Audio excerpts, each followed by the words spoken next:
Alright, just a short video. What do we have here? The king of the 1970s, late 70s and the early 80s.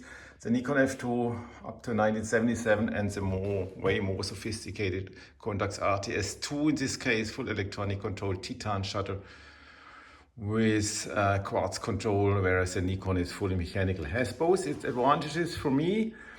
After 35 years using both, the Nikon today has to go. I sold it because it's too outdated. This DP viewfinder, this quirky dog ears which you have to wind up and down to let the camera body know what the max aperture of the lenses is. You don't need to do this. The CONTAX is more sophisticated. So why do most of the journalists of the 70s use the F2s and not the CONTAX RTS I, which I have here as well? I just have to bring it over. The reason is the CONTAX F2 is a more robust camera, whereas the RTS I had, at least not in my case, had the reputation of being electronically more delicate. In my case, it didn't. I used it with a professional motor drive. And also the CONTAX RTS I from 1975 has a 2,000th of a second. The F2 had only a 1,000th of a second. The CONTAX RTS I looks massive here with a motor, but it's actually lighter and nimbler than the F2. I don't want to talk the Nikon down. It's a massive camera, very solid, built like a tank, but not as sophisticated as the CONTAX RTS. And I would say after 35 years, I have 8 Nikon lenses and 12 CONTAX lenses, and most size lenses surpass the Nikon lenses. Fact.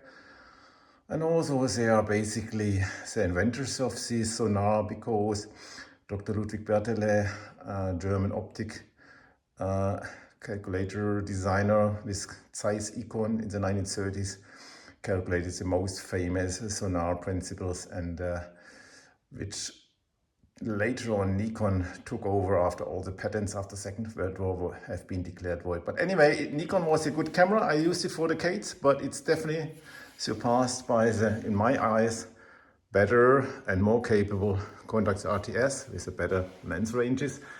And the RTS is also lighter, electronic, more sophisticated. I also had a Nikon F3, which I sold, also too big, too heavy, and I don't like the plastic in it. Both CONTAX RTS have a full metal body, just like the Nikon F2 feels like a tank. I had a CANON F1, which I sold as well because I'm not into Canons. But end of the story, the Nikon has to go. It was a king, but with most of the kings, at some stage, kings gonna be kicked off the throne. And for me, the Nikon F2 had been definitely kicked off the throne by the more sophisticated CONTAX RTS I and by far better CONTAX RTS II.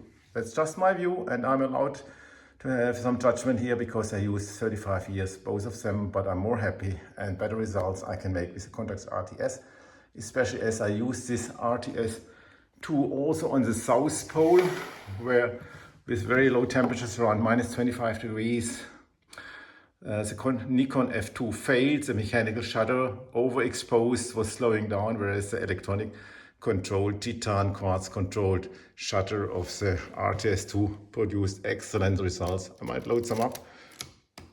You see this is a fully electronic shutter. Here's the AE lock and here's the self timer if I can start it. Oh, I have to engage it first. And then if I press it, it should be able to start. Yeah, here it goes.